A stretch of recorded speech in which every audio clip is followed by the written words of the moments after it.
Welcome to Jesus and Me, your place to go for Sunday's message from Kingsville Community Church. This week, Pastor Tom Harmon, lead pastor of KCC, explains that Jesus wants you to experience God's special blessings in your life. And now, here's Pastor Tom. I want to speak to you this morning, though, about receiving Jesus' blessing. One of the things we are really blessed with in Kingsville, actually in North America and in Canada specifically, is water. We got a lot of water here, don't we? We got water now. It's we're overflowing with water, in fact, this year. And behind me should be a map of the Great Lakes. And what you're looking at there in the Great Lakes is, it's about 21% of all of the water in the world. All of the fresh water in the world is right there. Lake Superior has 10% of all of the world's fresh water. 3 quadrillion. I don't even know what 3 quadrillion would look like, but if we emptied Lake Superior, if we just got rid of Lake Superior but not the water, there would be enough water in Lake Superior to cover with 1 foot of water all of Canada, all of the United States, and all of Mexico. That's a lot of water. How many fishermen we got here?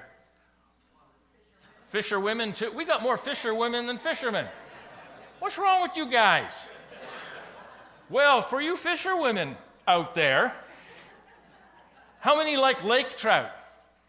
They figure the lake trout population in Lake Superior is 100 million. Cheryl Barkowski, you're sitting right in the middle there, and I missed you. How did that happen? Just wave to us. She's the lady that does your plan to protect. Sorry about that. There we go. All right. 100 million lake trout there in Lake Superior. Lake Erie. Wow, I tell you, last night the wind was blowing. It was nice and cool. I opened my window. I fell asleep to the sound of the wind, and I can hear Lake Erie, and it's kind of eerie. You know what I mean? It's soothing. You can fall asleep. But did you know that, now this is according to folklore, okay? This goes way back. Folklore says that there is a 30 to 40 foot monster named Bessie. Got anybody named Bessie here this morning? No? Okay, that's good. Named Bessie. And there have been sightings of Bessie as far back as 1793 in Lake Erie. That's folklore. Yeah. So the next time we have a water baptismal service in Lake Erie, you want to think of Bessie. And then, of course, there's Lake Ontario. I lived on Lake Ontario. It's not as nice beaches as Huron and Erie, I can tell you that, and it's very cold. But Lake Ontario, here's a little bit of trivia. How many are into baseball? Oh, brother. Okay, there's a few. How many are on the church baseball team? A few. Well, how many have heard of Babe Ruth? Okay, Babe Ruth. All right, now we know what we're talking about. Okay, so did you know that Babe Ruth hit his first major league home run at Hanlan's Point Stadium in Toronto? That is true. And not only did he hit the ball out of the park, but the ball has never been recovered from Lake Ontario. So there it is. We have in Canada 21% of the world's fresh water just outside your door. With 563 large lakes, Canada has more fresh water than any other country in the world. Now, why do I tell you all that? Because in many parts of the world, fresh water is a matter of life, and it's a matter of death. It's a struggle every day. It's a matter of blessing or scarcity. It's a matter of fruit or barrenness. I had a fellow from our congregation, Eric. I was in a parking lot, actually, and he saw me driving, and he pulled up with his truck, and I thought, what does this guy want? I hope he doesn't want to beat me up. And he jumped out of his truck. He says, here, Pastor, here's the DVD. You need to hear, you should, this will bless you. And so he gave me this DVD called Mully, and it talks about a guy in Kenya. And he's a very rich man. Back in the 70s, a very rich man drives around in a Mercedes-Benz in Nairobi, Kenya. I mean, that's rich, okay? And he's driving around, and God speaks to him, and God says to him, I want you to stop working for money. I want you to take all of the wisdom and knowledge you have in the entrepreneurship, and I want you to go to the street kids. I want you to take street kids off the streets and look after them. And so he goes out and he buys this piece of property that looks like the wilderness, and he has all of these kids from off the street, and he's going to look after these kids, but something happens. In the middle of this, everything seems to be going great until there's a terrible drought in North Africa, and there's no water, and he's got all of these kids, and he's stuck with these kids. There is absolutely no water. The kids are getting sick. They're getting typhoid fever, and one of the children dies. And so I want to pick up a clip from this movie just about what happened then.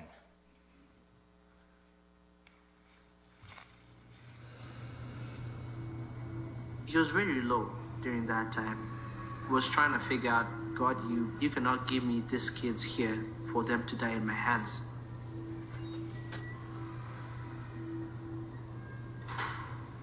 I remember Dad and Mom praying about it, and Dad crying, praying, saying he was begging for water.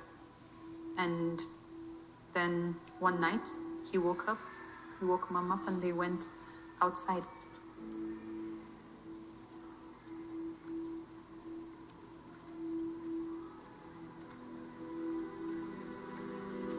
And they walked from the house where they were staying.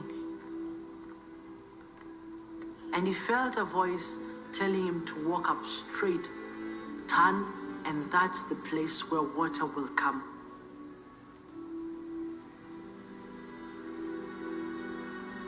They prayed, and they felt that this is the place where they needed to dig. He believed there is water there. And they prayed, and the work started the next day.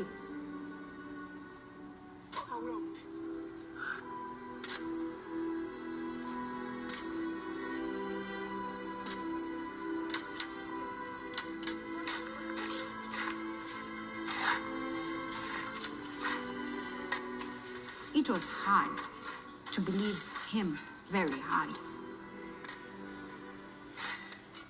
Most of the workers did not believe it, so they did not want to start digging. They refused actually to be part of it. And as the kids, you came and you started digging. My brother, Dixon, and Isaac, they dug for the water.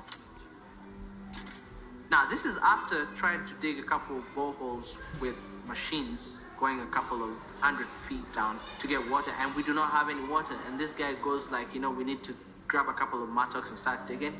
That is total craziness. Most of us not believing. We started digging for a couple of days, and we dug, and we got to this hard rock. It's a volcanic rock. And, we called my dad and we told him, we've dug your vision, and this is where it's taking us. We have a rock, and there's no water, so, what should we do?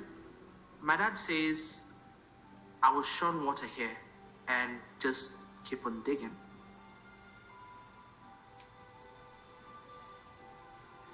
So during that time, it was the time for my younger brother's class to go and dig. So he got in there and he was digging.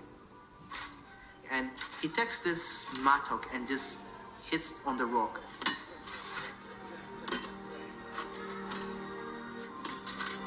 And all of a sudden, water got out. I remember my brother yelling like, hey, Dad, Mom, we got water.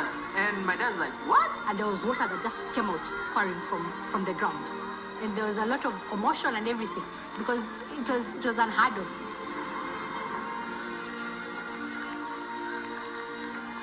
And, they started shouting. They're shouting, Maji. Maji means water. They were shouting, water, water, because it was actually coming.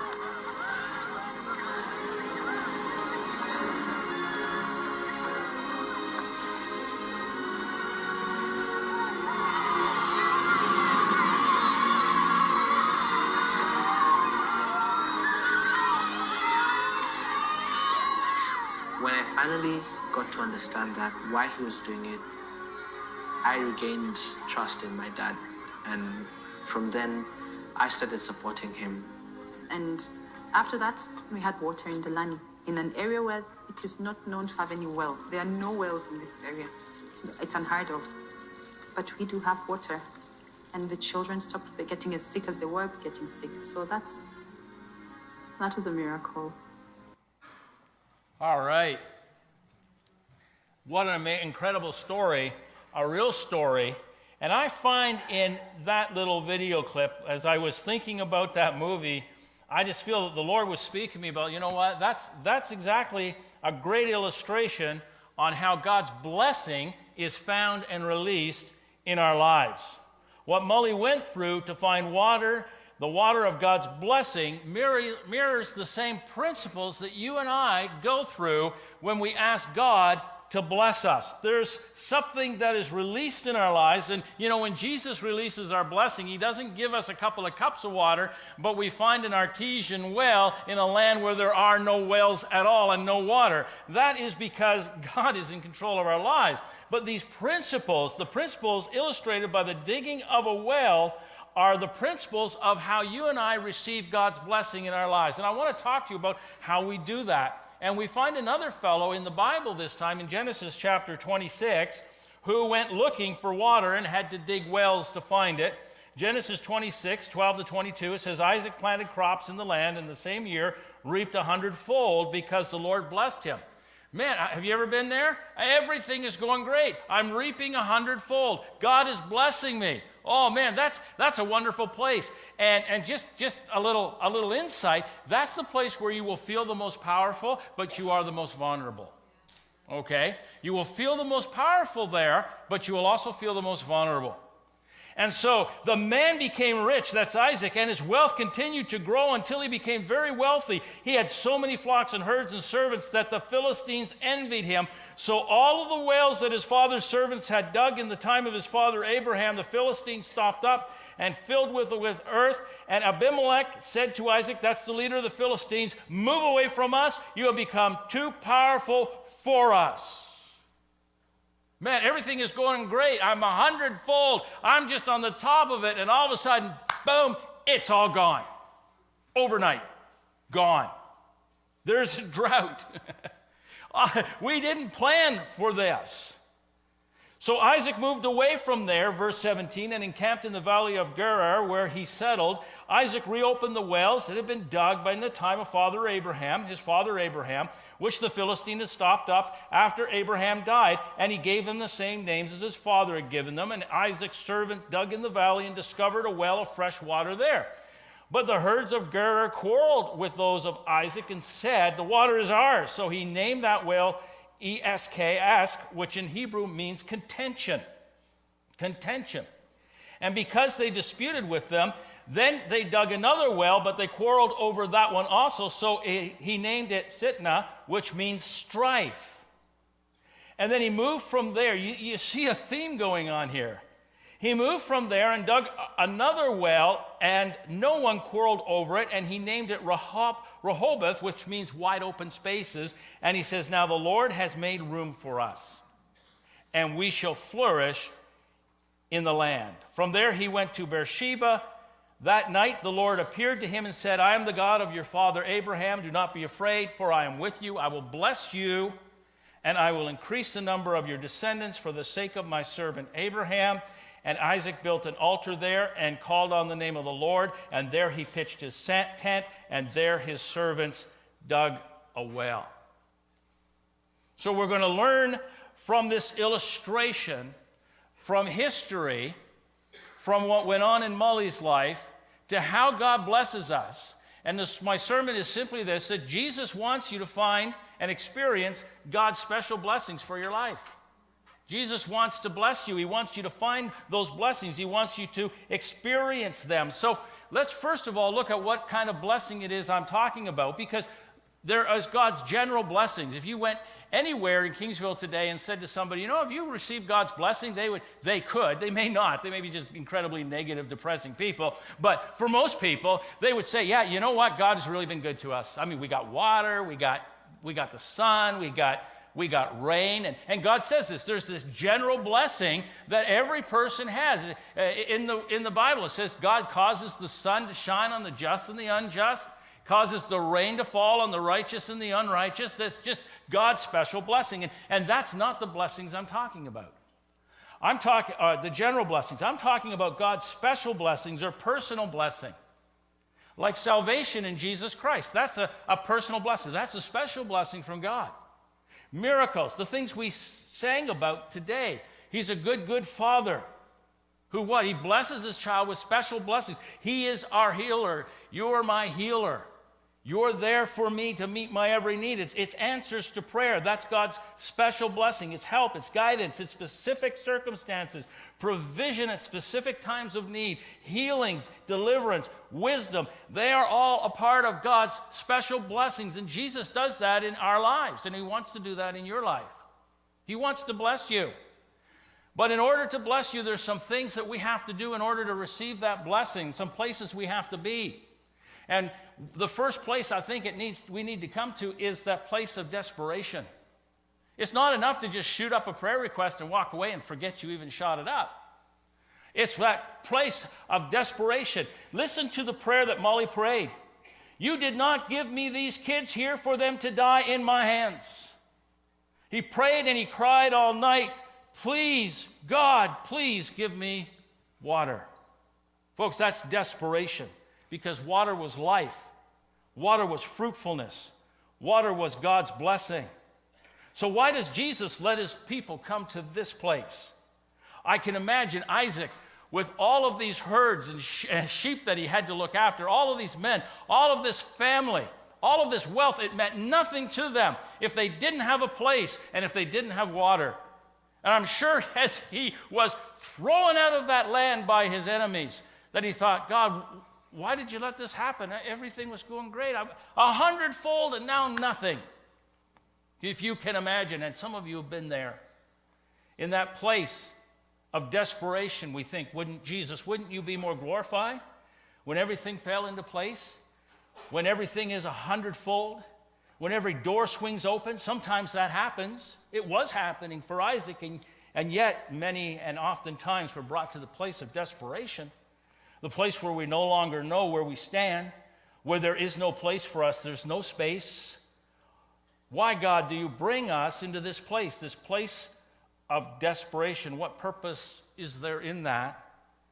And David answers our question in Psalm 61, verse 1. He says this, you, God, are my God. Earnestly I seek you.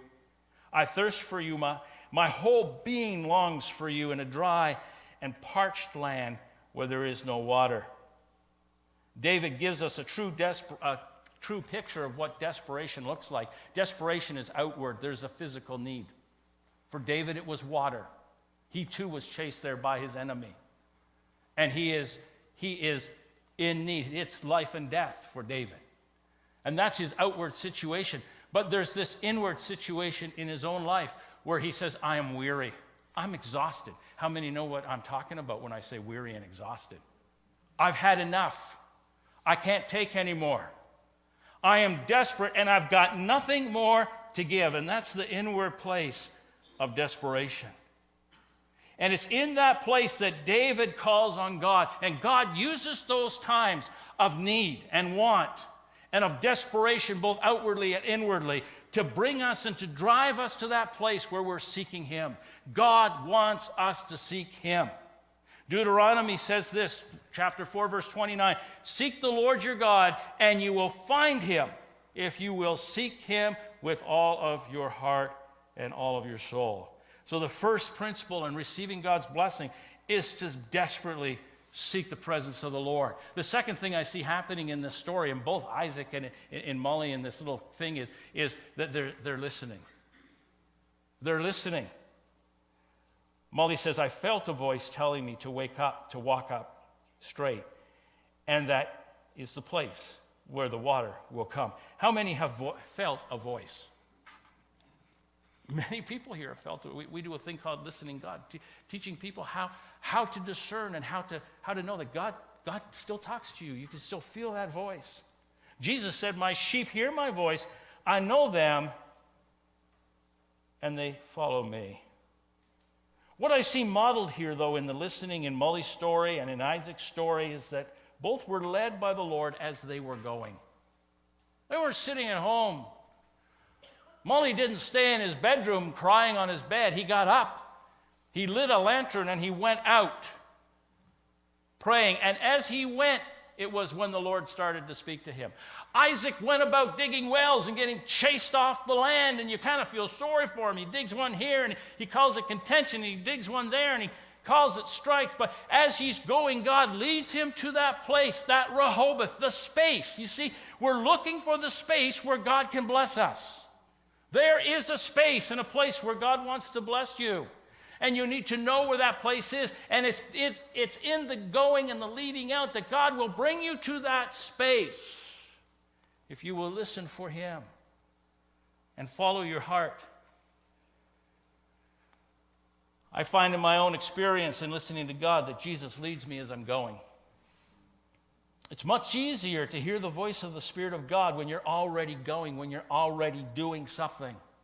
And so we've combined those things together. I'm desperately seeking Jesus, and I'm listening for his voice as I go, and that leads us to the next place where we need to be, and that is we need to dig.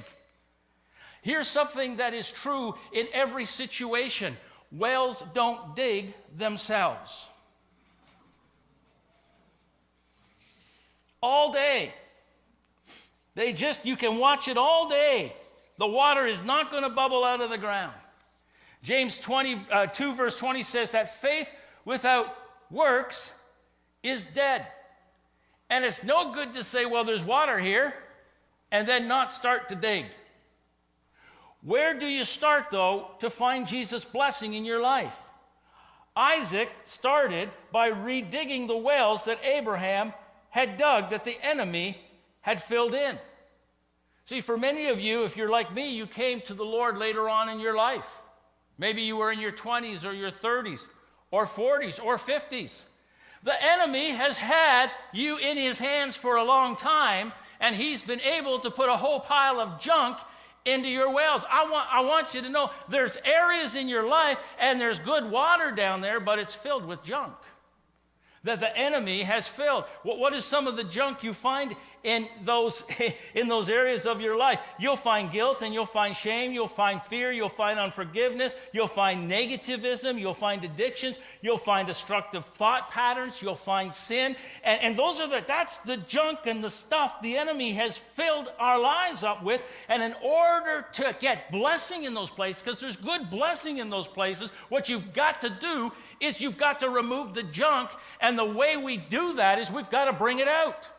And that is, the Bible tells us that's through confessing and forgiving. We remove the junk, and when we remove the junk, there's wonderful wells of blessing there in our lives. But you've got to remove the junk. So we start where the enemy has started to fill his junk in. The Bible tells us that the reason the Son of God appeared was to destroy the devil's work. That's the first thing he starts to do in your life when you come to know him. He starts to just destroy the devil's work, and you got to bring out the junk. And then you dig new wells. Isaac dug new wells. There were new areas that God wanted him to live in. Jesus wants to do new things in our life. He wants to bless you in a new way with a new purpose and new gifts and new direction. Jesus is always doing something in your life. You need to dig wells for that. Work and faith is the key to success.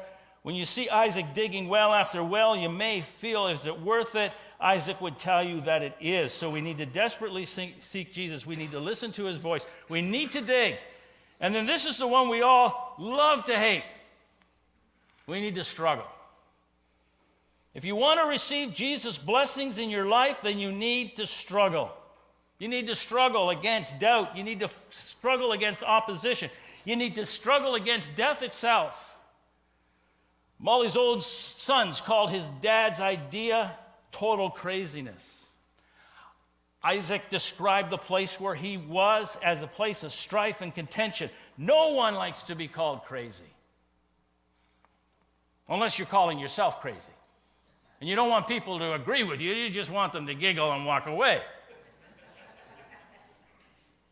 No one looks for strife and contention. Nobody does. We don't welcome that at all. And yet, this story is as old as the beginning of creation.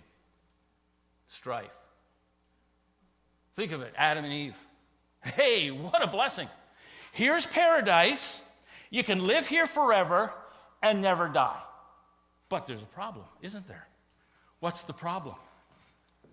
There's there's a snake. There's a snake in the garden. And there's going to be contention and strife. And there's going to be a struggle against temptation and sin. And unfortunately, Adam and Eve didn't pass that test, right?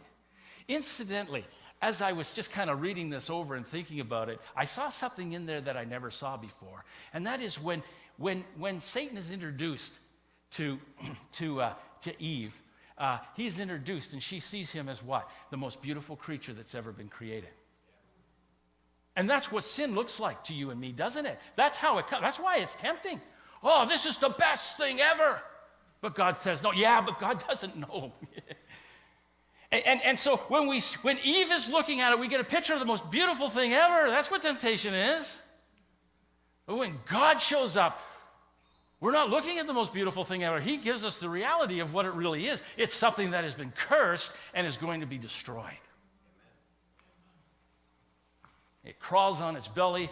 It is not the most beautiful creature. It is the lowest of creatures. And then God gives a promise. Don't worry, the story's not over. I'm sending my seed, the seed of a woman, that's going to crush that head of that serpent, that snake, the devil. But there it is. There's the struggle. Oh, maybe you're not familiar with Bible stories, but you're familiar with modern movies. Every one of them has a struggle. I love The Hobbit. Modern fantasy. The Hobbit, Bilbo, goes on an adventure with a great blessing.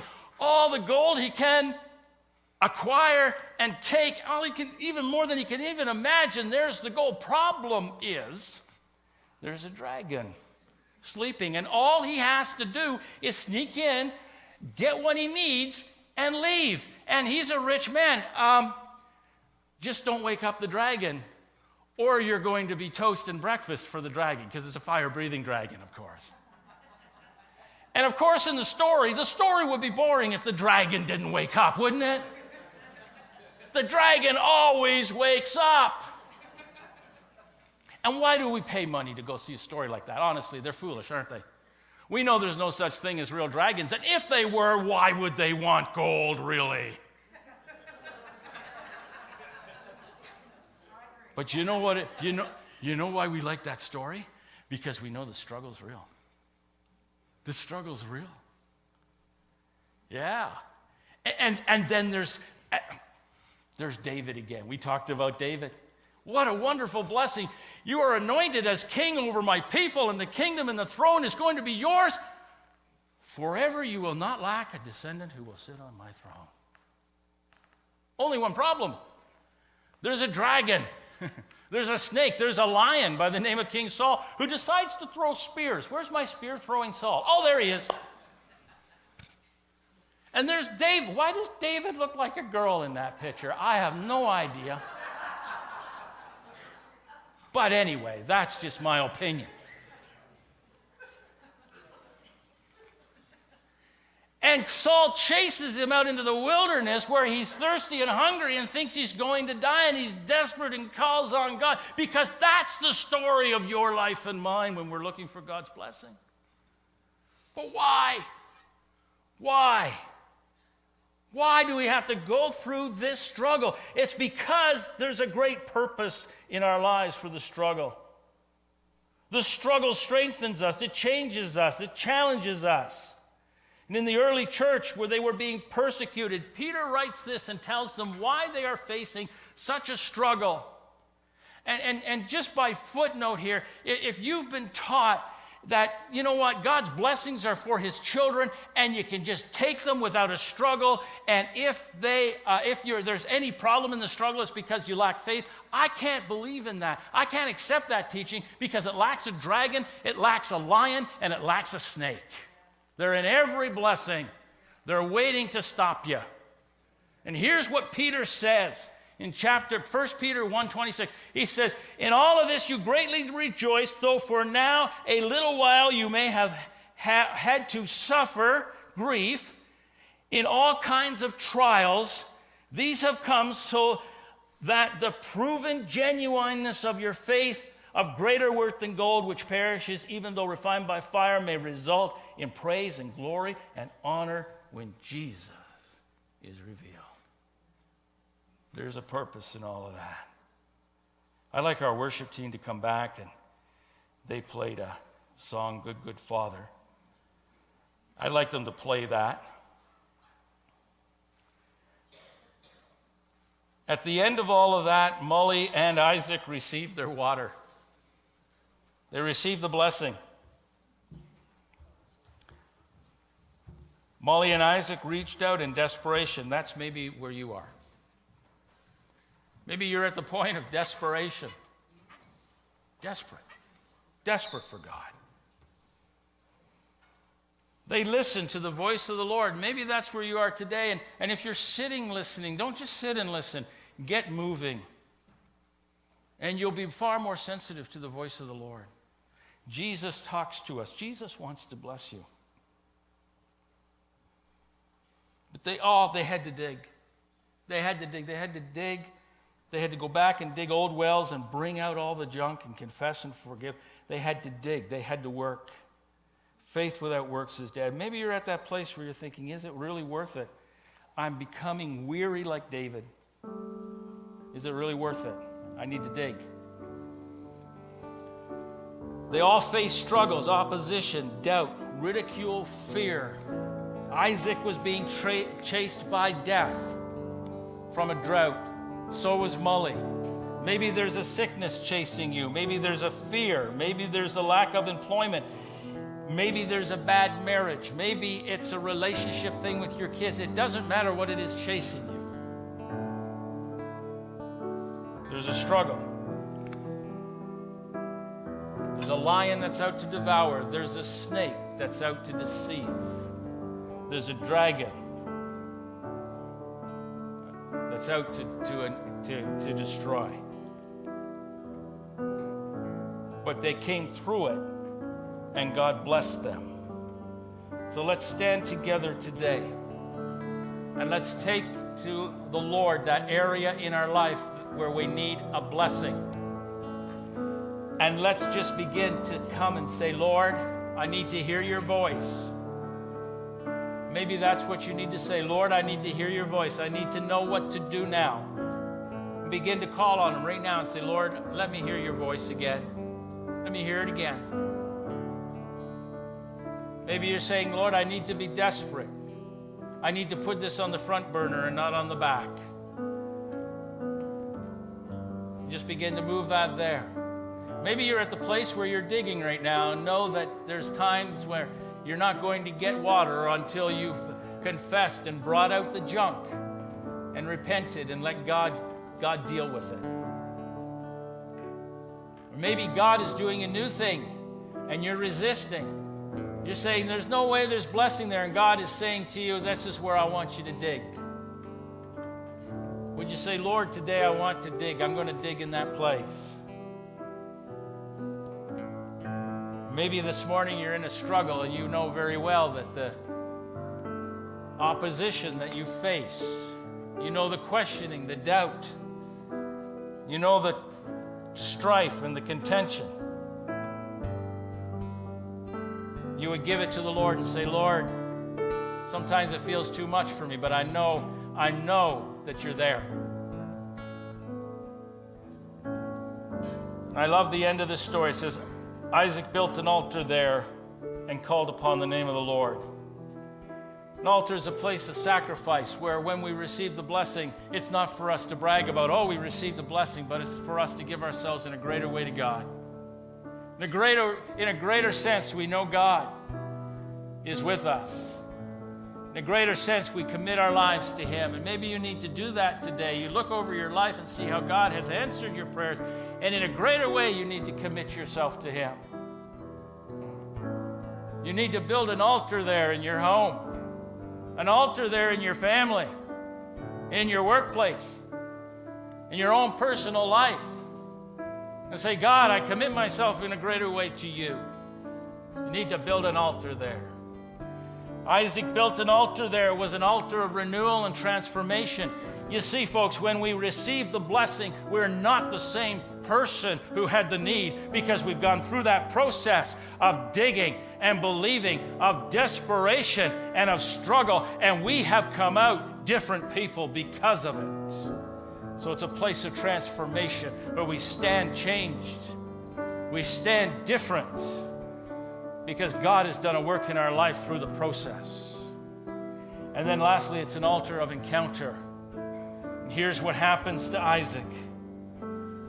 That night the Lord appeared to him and said, I am the God of your father Abraham. Do not be afraid, for I am with you. And it's knowing that in the struggle and through the digging and through the desperation and through the hearing and receiving the blessing, we celebrate. Because he is with you today. Jesus wants to bless you. Lord, we just lift up our lives to you and ask that you would bless us and minister to us in that area in which we are desperate and listening and digging and struggling this morning. You are there and you will not fail us in Jesus' name, because you're a good, good Father. Let's sing it as we go this morning.